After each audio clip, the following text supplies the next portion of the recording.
eu agarrei no escritório durante essas horas, você sabe como é que é. O Daniel, você falou da prova? Tá? Falei. Dupla, um pouco diferente da outra. Inclusive, eu queria me desculpar pelo atraso na correção. A gente teve um certo desencontro. Assim, a prova ia ser corrigida por nós e pelos estagiários de docência, mas um dos estagiários ele precisou sair, eu não está com pensamentos para corrigir. Então, o plano era entregar antes dessa próxima prova, mas infelizmente não rolou. Mas se serve de consolo para vocês, eu acho que não tem nada para me preocupar, pelo menos a minha parte não foi corrigida. Está tudo tranquilo, assim, eu não vi nada com que vocês devem se preocupar, então não esquenta não. A única sugestão que eu daria assim, para vocês na prova de amanhã, considerando que eu não sei assim, preste atenção no que a resposta está perguntando, porque não precisa extrapolar assim, em relação ao tema, sabe? É muito comum na faculdade ter professor que gosta que você escreve o máximo possível, que você escreve de tudo e tal. Então não precisa, assim, sei lá, essa questão na prova método antigo, a não ser que seja pedido, não precisa falar de Auschwitz, não precisa falar de outra coisa. Não precisa se preocupar com encher, sabe? Basta responder o que está pedido, argumentar e tal, e é sucesso. Bom, o Daniel deve ter comentado também que a gente não vai cair nada diretamente sobre o texto do Martin Luther King, até porque foi uma aula um pouco diferente, assim, a gente não tem um controle padronizado do conteúdo, eu dei aula na D, o Daniel deu aula na C, então, enfim, esse é meu pai, a gente cobrar diretamente sobre isso, mas pode ser que apareça assim, como um reforço argumentativo para vocês e tal. Bom, então falando um pouco sobre o outro texto, que é a República, e algumas considerações assim, mais gerais que podem ajudar vocês a responderem as questões da prova. Eu não sei se vocês repararam, mas todos esses temas, apesar de eles estarem em algumas subdivisões, assim, direito e justiça, classificação do direito, ontologia do direito, direito moral, etc. Pelo menos essa primeira parte do que a gente está estudando segue um raciocínio muito interligado. Então, assim, no texto do Carl Schmitt, a gente estava discutindo o que é o direito. E ao pensar no que é o direito, vem essas discussões sobre a diferença do direito como norma de outros tipos de norma, e como que o direito, enquanto uma norma, diferente das outras espécies de norma, consegue se sustentar nessa definição. O texto sobre o direito moral aponta o senso diretamente sobre o direito moral apontam essa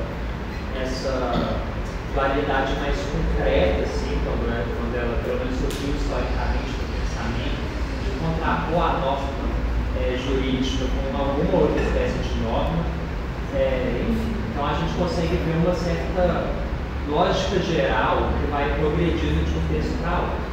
Então, para tentar esquematizar, deixando um pouco talvez o Carl Schmitt de lado, porque eu já acho que é uma recapitulação assim, que reúne elementos que vão para além desses textos da Grécia Antiga, mas pelo menos nesses textos da Grécia Antiga, eu acho que talvez valha a pena fazer um esqueminha assim, dessa questão dessa relação entre direito e moral, né? Então, assim, primeira coisa, na Antígona, primeira coisa que a gente consegue perceber é que em toda essa discussão entre debate entre direito e moral, o que a Antígona mostra é o surgimento dessa antinomia, dessa dualidade. Ou seja, se a gente hoje em dia está discutindo até que ponto o direito e a moral se diferem, até que ponto eles conseguem se conciliar, até que ponto eles são parecidos, até que ponto eles são diferentes, como é que a gente na nossa vida prática decide a qual dos dois a gente vai obedecer. Enfim, é uma dualidade, uma série de dualidades que vem dessa contradição. E o que a Antígona faz é primeiro mostrar que essa dualidade existe, ou seja, é um ponto muito elementar assim, no raciocínio. Porque o que a Antígona ela mostra é o seguinte: olha, a ordem de dever, o dever que as pessoas têm no dia a dia, na condução do Estado, na condução dos seus negócios e tal, ele não vem necessariamente de um lugar só. Ele vem de mais de um. Então, quando a Antígona ela não se, eu acho que até comentei isso na monitoria, ela não simplesmente desobedece o Deus. Ela, na verdade, ela alega que ela tem um outro dever que não é o dever que vem do Estado, que vem do poder constituído, etc. Ou seja, ela aponta a existência de um outro dever. Então, talvez a principal contribuição da Antígona nessa discussão sobre o direito moral é o apontamento da dualidade. Essa dualidade, para a gente, ela hoje é nítida. Às vezes o certo e o direito, pelo menos no nosso imaginário, podem ser coisas diferentes. Mas nem sempre foi assim. Na história, talvez o pensamento, pelo menos o pensamento ocidental, era tudo uma coisa só. A ordem que legitimava as suas condutas pessoais, os valores e tal, era exatamente a mesma ordem que legitimava o poder. Então o que a Antígona faz é apontar essa cisão. Olha, na verdade tem duas ordens. Então, Antígona, a gente vê a existência da cisão. E é uma existência da cisão que claro, assim, surge tentando atribuir uma certa primazia para essa ordem dos valores. Então, assim, talvez o principal que a Antígona faz é mostrar que existem duas ordens de deveres, mas a personagem, pelo menos, assim, ela traz essa primazia da ordem dos valores frente à ordem jurídica, né, à ordem do poder. E aí o que o Críton faz já é um pouco o contrário. Ele já traz um pouco assim, a justificativa da primazia da ordem jurídica. Né? Ou seja, se o Antígona chega e fala, olha, o rei, né, o Creonte, ele manda, mas assim, sabe, foda-se, o que importa é o que os deuses mandam e tal, sabe, o dever a ser obedecido não é esse. O dever que eu vou seguir é o dever dos reis, o dever dos deuses. Eu não ligo para o dever dos reis. E aí o Sócrates, do Críton, ele já mostra um pouco o contrário. Né? Ele fala, então, beleza, apareceu no pensamento o discurso de que tem uma outra ordem de deveres a ser seguida que não a ordem do dever que vem do Estado. Mas essa ordem, ela não destrona o dever do Estado, entendeu? Assim, o que o Sócrates fala é, olha, esse dever que vem do Estado, ele é importante também. Então, não interessa se tem argumentos morais para uma conduta, não interessa somente se tem argumentos morais ou divinos ou religiosos para seguir uma conduta. Esses argumentos que vêm do poder, eles importam, eles têm sua relevância. E aí o conselho que eu dou, talvez assim, para uma coisa que vocês darem uma revisada, uma investigada na prova, são os principais argumentos que o Sócrates utiliza para defender a importância de obedecer essa ordem da cidade. Né? Então o que a gente vê é o seguinte: primeiro, Antígona, em um momento que a ideia de dever de uma fonte só, ela mostra que na verdade tem duas fontes e ela sugere uma certa primazia da fonte que não é a fonte do poder, a fonte do que a gente poderia chamar de direito.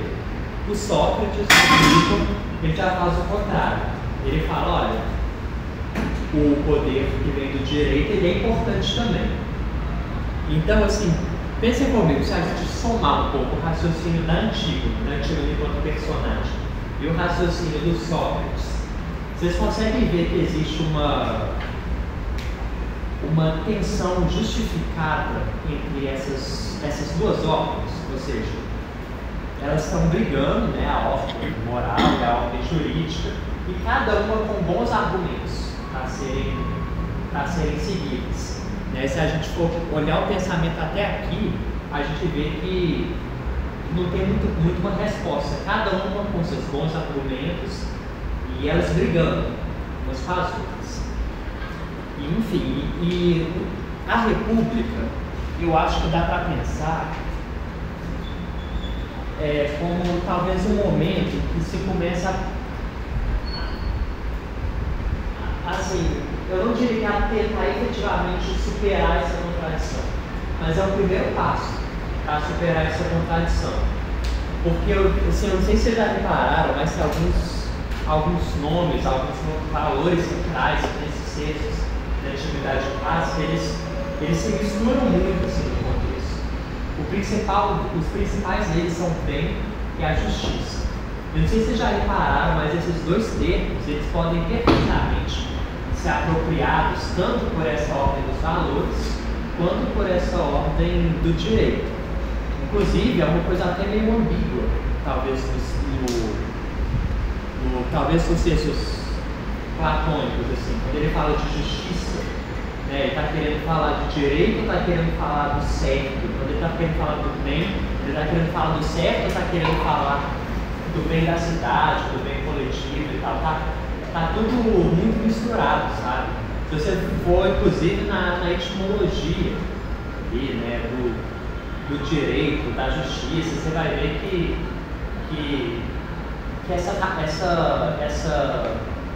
é de fato uma origem que se mistura um pouco, o poder e o certo a se fazer. Então, assim, parte da contribuição que a República dá para essa discussão, de que, olha, temos duas ordens diferentes brigando uma com a outra.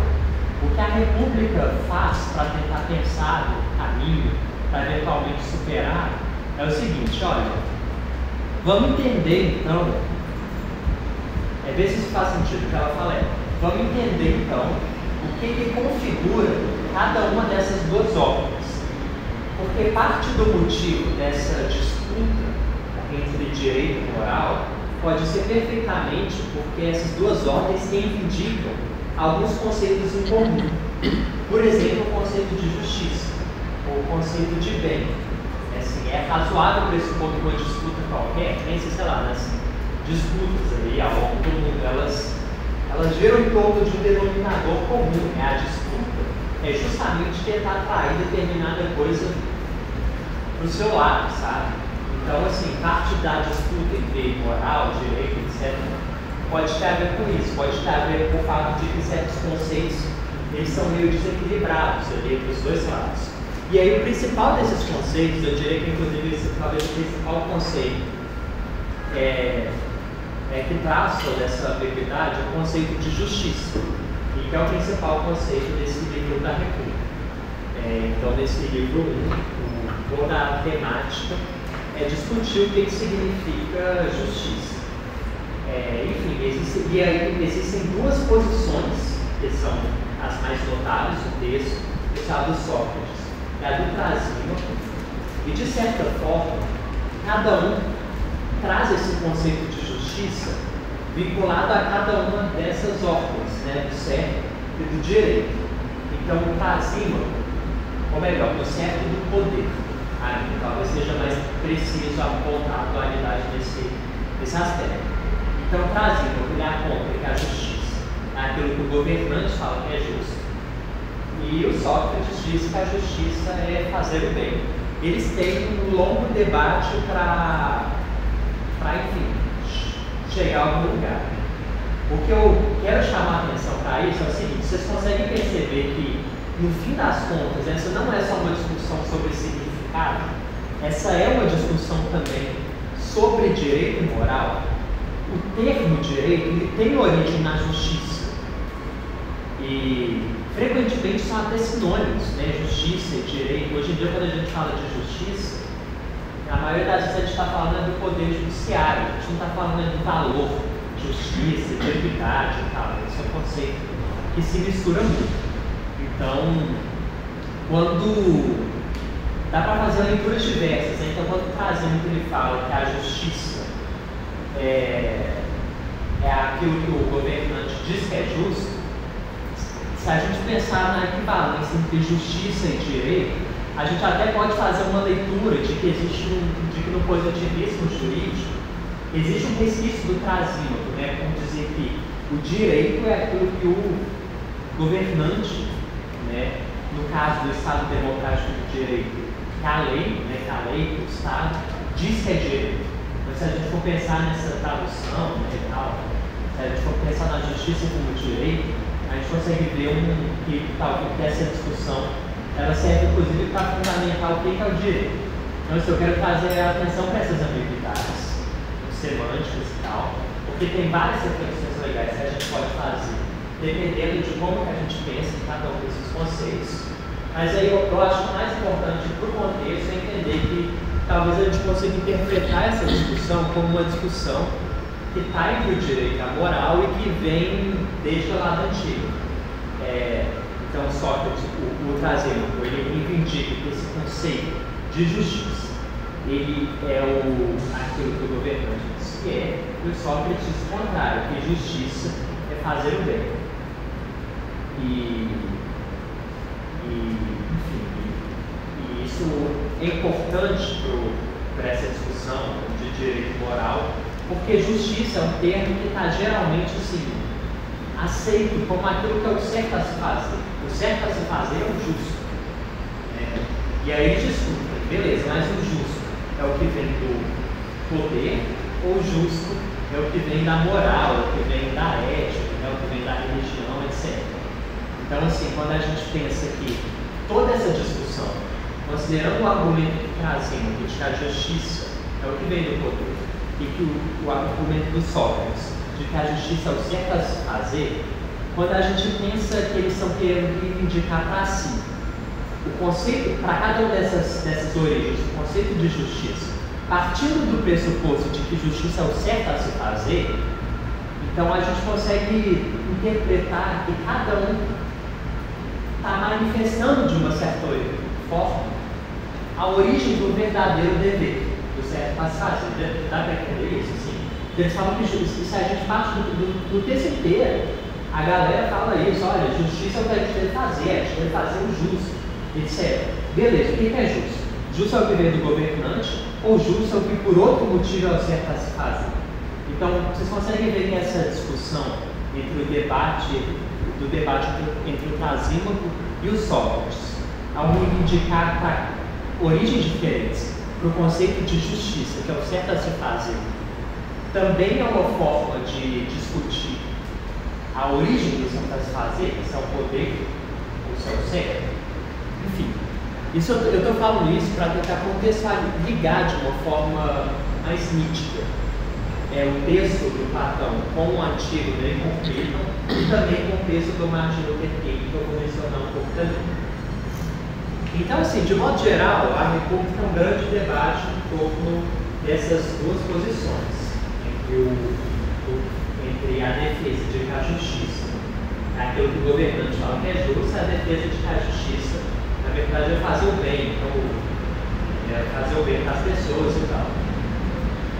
E aí, enfim, não tem muito o que resumir a partir daí, porque o debate é construído por meio de uma série de raciocínios subsequentes, né? Então, assim, é difícil de simplesmente resumir de uma maneira que não seja só lançando de uma maneira meio decoreba assim, os argumentos, mas eu acho que talvez valha a pena trazer alguns dos principais argumentos de cada uma das partes. Até porque isso pode ser importante na prova também. Beleza. Então, uma questão possível, né? Argumento, exponha quem você acha que está certo, por quê, quais foram os argumentos de cada um, o que vocês acham. Bom, então alguns dos principais que eu acho que vale a pena se destacar. Primeiro, o Trasímaco, ele aponta que, de certa forma, poderia ser assim. O poder do discurso que o governante tem. Porque, querendo ou não, nenhum governante, é muito difícil o governante ele dizer que ele não faz o justo, ou ele simplesmente não ligar para essa legitimação. Então, a partir do momento que o governante ele se preocupa com isso, ele é quem tem o poder de fato para determinar o que as pessoas devem fazer. Então, na prática, é isso que as pessoas devem fazer, e aí tem toda essa ambiguidade semântica, né? Isso, olha, o que você deve fazer em justiça, dever e justiça, todos esses termos eles se intercalam. Assim, isso é próprio, talvez, de um contexto que essa dicotomia de direito e moral ainda estava se amadurecendo. Mas ele aponta, olha, então no fim das contas, quem vai determinar o que tem que fazer ou não é o governante. Então, assim, do ponto de vista mais prático, né, o que eu trazia no caso é um pouco isso, né, essa questão um pouco mais prática. No fim das contas, quem determina isso é o governante. E o Sócrates ele aponta, olha, mas o governante pode errar, né? Não está sujeito a um certo juízo de erro. Daí, quando ele está errando com base no quê? Ele está errando porque ele se desvirtuou, né, de alguma conduta esperada. Né? Isso esperado é justamente a justiça, né? O que é, enfim, o que se espera que o governante faça. Então, no fim das contas, ele também está subordinado a um certo ideal. Eu acho que talvez assim, a maior riqueza dos argumentos que cada um tem são as metáforas que eles trazem. Eles tentam justificar de uma maneira mais didática através de metáforas. Isso é uma coisa muito comum, assim, do que o Sócrates costuma fazer. E isso é uma atenção que eu chamo, talvez não para agora, mas assim, na hora que vocês forem pegar os próximos textos, os textos do Kant, do Foucault e tal, vocês vão ver que essa coisa da metáfora, ela some. Isso é interessante, assim, porque Sócrates queria se fazer compreender, então por isso eles utilizavam de vários recursos de linguagem ali para tentar fazer com que a interpretação ela ficasse mais fácil. Só que às vezes o raciocínio que faz sentido, ele é muito complexo, ele não cabe numa metáfora. Ou às vezes quando você tenta transpor o raciocínio para uma metáfora, você transpõe o raciocínio para uma coisa muito do dia a dia, e que às vezes tem suas peculiaridades, a metáfora se acha que serve, mas se você for parar para pensar, na verdade ela não serve tanto. Então, uma evolução que vocês vão ver, isso é só um parênteses, tá? Spoiler, assim, é que o raciocínio, à medida que ele se complexifica, ele vai ficando mais abstrato. A gente tentar aprender ele a coisas muito concretas, acaba viciando um pouco o raciocínio. Então, talvez assim, pode ser comum, quando vocês estiverem lendo Sócrates, vocês de imediato comportarem, pensarem, pô, essa metáfora faz sentido, mas vocês ficam com aquela pulga atrás da orelha, assim, pô, mas ainda assim não concordo, tem alguma coisa aqui que me encaixa bem, eu tenho que pensar para voltar para falar o que é, mas é alguma coisa que não faz muito sentido. Pelo menos essa é uma experiência muito comum minha. Eu acho que nem disso, assim, as metáforas são realmente muito ricas, mas se a gente for analisar com um pouco mais de calma, a gente consegue desmantelar eles. Enfim, a principal metáfora do Sócrates, fazendo perdão por essa divagação, voltando ao mais central, a principal metáfora do Sócrates é a metáfora da técnica. Ele diz que o governante é alguém que cumpre uma tarefa, né? Toda pessoa na polis, a princípio, faz alguma coisa. Né? Se a pessoa não existe só por existir, ela quer contribuir, seja lá por que for. Entendeu? Ele aponta o governante como alguém que exerce uma técnica. Ele está lá para gerir a polis e tal, para gerir a sociedade. E qualquer pessoa que visa uma técnica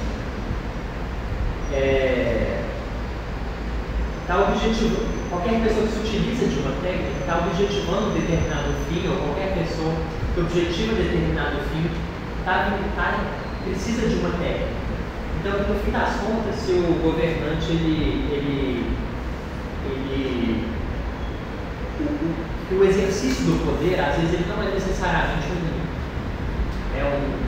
uma definição em si daquilo que o governante faz. Né? Às vezes, o poder ele é só uma técnica para que o governante ele consiga atingir determinado fim. E eu só para dizer, olha, o governante, não é que ele faz é o justo, o que ele quer fazer é o justo. Então, o que ele faz, na verdade, são os meios para se atingir o justo. E aí que ele traz as metáforas. Ele fala da medicina, ele fala...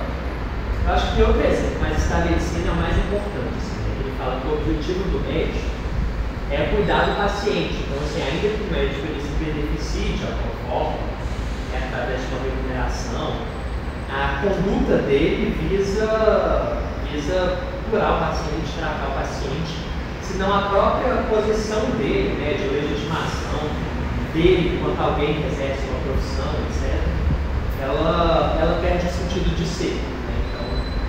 Então, se você for parar para pensar assim, qualquer pessoa se mantém segundo uma categorização, segundo um adjetivo, segundo uma qualificação. Então, se eu sou médico, se eu sou governante, se eu sou estudante, né, isso depende daquilo que você está efetivamente tentando concretizar. Né? E aí, no caso do governante, o que ele aponta seria isso: seria falar, olha, o governante, ele. Não dá para você falar que o governante ele só visa o seu próprio fim, porque eu não lembro dos detalhes de cada um dos argumentos para isso, mas até que o governante às vezes concorda comigo que ele não se sustenta sozinho.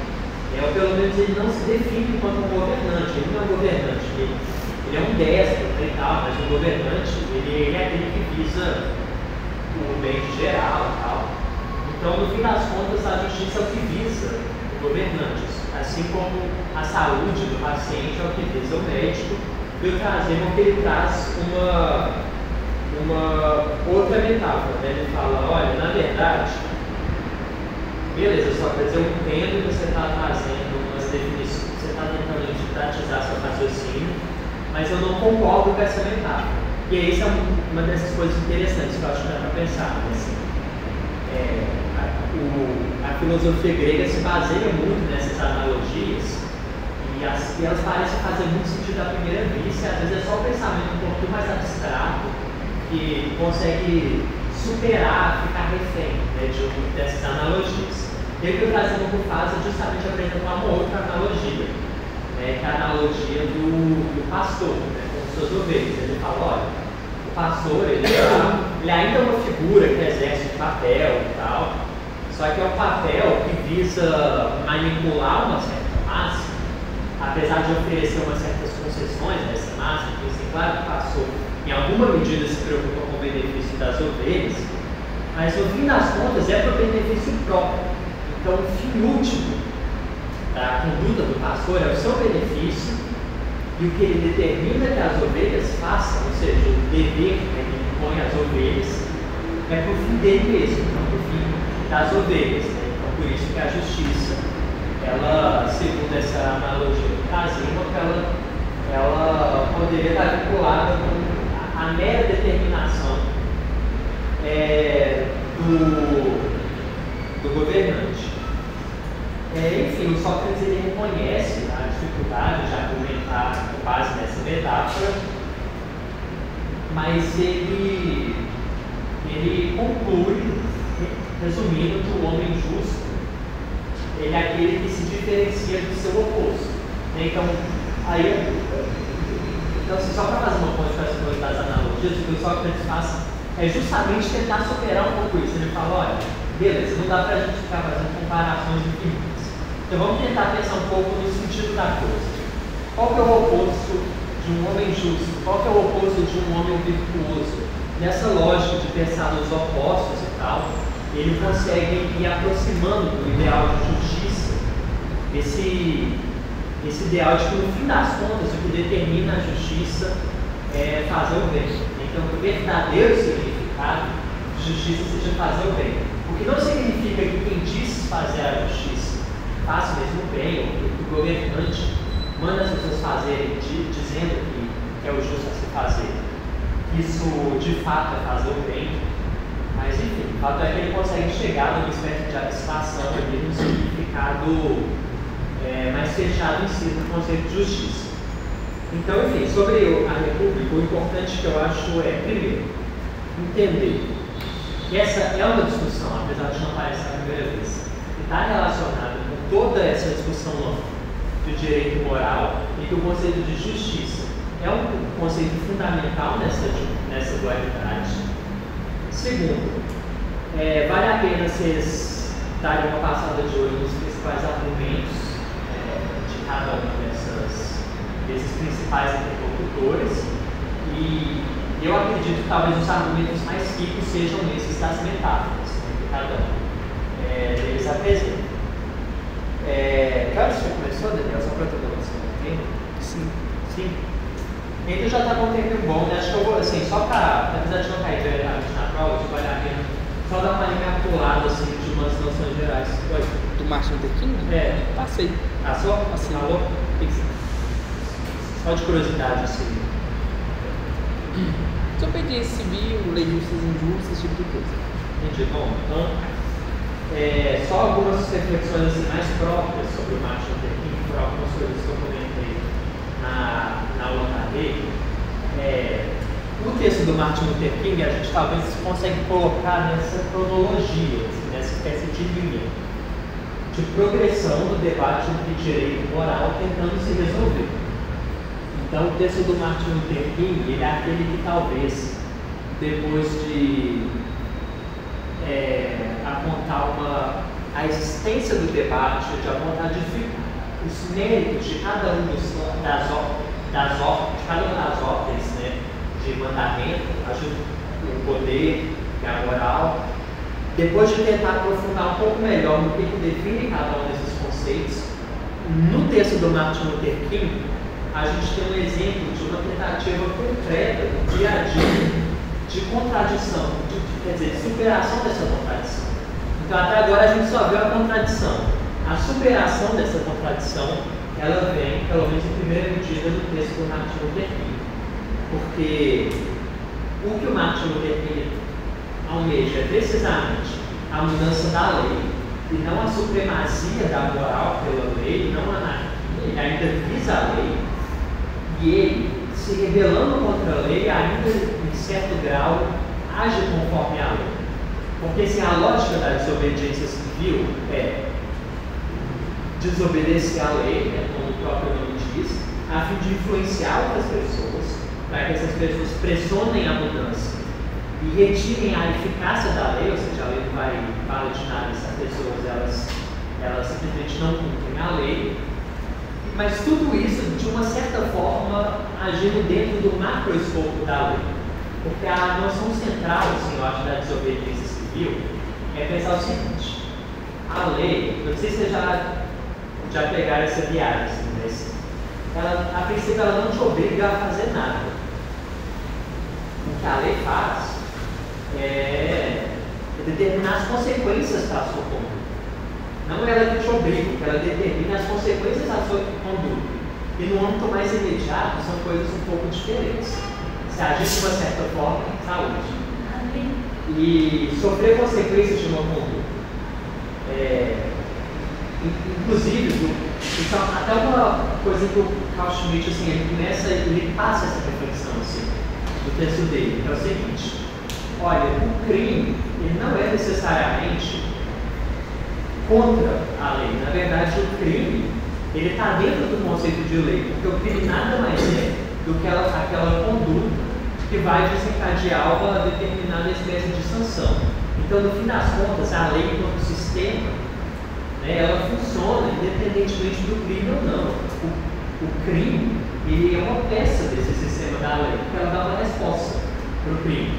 Né? Então, pensa assim, tem todo um sistema de funcionamento do direito, que no caso de uma desobediência, ele desencadeia uma sanção, certo? Então, ele prevê o que vai acontecer. O direito ele não tenta, ele não controla que ele não seja desobedecido. Ele simplesmente controla o que vai acontecer caso ele seja desobedecido. Então, desobedecer à lei, a princípio, não é necessariamente uma conduta completamente contrária à ordem jurídica, porque ainda assim você está sujeito a uma sanção. Ainda assim, a lei prevê uma resposta caso ela seja desobedecida. Eu não sei se deu para entender isso. Você desobedece, a princípio você está agindo contra a lei, mas a lei dá uma resposta a isso. Então, no fim das contas, você está dentro do marco da lei. Você está dentro do conjunto de engrenagens, né, da lei. Então, quando Martin Luther King desobedece à lei com fundamentos morais e convida todo mundo a fazer o mesmo, e ele aceita as punições dele, no fim das contas, a gente pensar na lei como um grande sistema que abrange tudo que acontece na sociedade, inclusive a desobediência, de certa forma ele está agindo dentro da lei nesse sentido, apesar de contrariá-la. Entendeu? Então, assim, ele traz o discurso moral para minar a validade de parte da lei, mas ele ainda se arca com as sanções da lei, então ele está dentro do funcionamento da lei como um todo, e o que ele almeja é justamente reformar a lei. Então, uma tentativa, não dá para falar de uma tentativa perfeita, mas é uma tentativa de superar essa contradição entre direito e moral que a gente vai vendo desde antigo. Mas o principal que eu quero chamar a atenção é tudo isso segue uma linha de raciocínio, caso a gente vai interpretar. Alguém tem alguma pergunta? No Crito, na República, o Sócrates se contradiz, assim, porque no Crito ele fala que tem a primazia jurídica, e na República ele fala que o justo é fazer o bem, fazer tudo que é o correto. É uma boa pergunta, assim, tem a resposta fácil, né, que é uma contradição. Ele, por um lado, ele reconhece que fazer o bem não necessariamente é o que o governante fala, por outro lado, ele fala que é errado, né, desobedecer às leis. Mas eu diria assim, que as particularidades do argumento de Sócrates, principalmente no livro, desfaz um pouco essa contradição, porque ele fala que não é qualquer lei, né, que merece ser obedecida, que são justamente as leis justas. Então a justiça é uma característica que você pode atribuir à lei. No fim das contas, o que é injusto é desobedecer uma lei justa, né? Enfim, Martin Luther King fala isso também. Martin Luther King ele acaba falando que, ele fala assim, que o maior respeito à lei é você desobedecer uma lei que é injusta. Exatamente. E o Sócrates ele fala, olha, a gente concordou aqui com tudo isso que a gente está vivendo e tal, eu concordei com essas leis, eu concordo em viver sobre essa cidade. O argumento que talvez assim, no contexto da polis seja mais deglutivo assim, do que no contexto da sociedade que a gente vive atualmente. Assim. Mas, e que é um contexto onde talvez esse debate entre direito e moral ele seja um pouco mais difícil de ser superado tão facilmente, assim, por esse tipo de argumento. Olha, eu estou concordando, então eu tenho que obedecer. Mas o que eu diria é que, no fim das contas, o que o Sócrates diz é que o justo ele é diferente da lei. Isso não significa que o certo é obedecer à lei. Entendeu? No fim das contas, o certo acaba sendo obedecer o justo, só que a lei ela pode perfeitamente estar em conformidade com o justo. Acho que a questão é essa. Em questão do que o Sócrates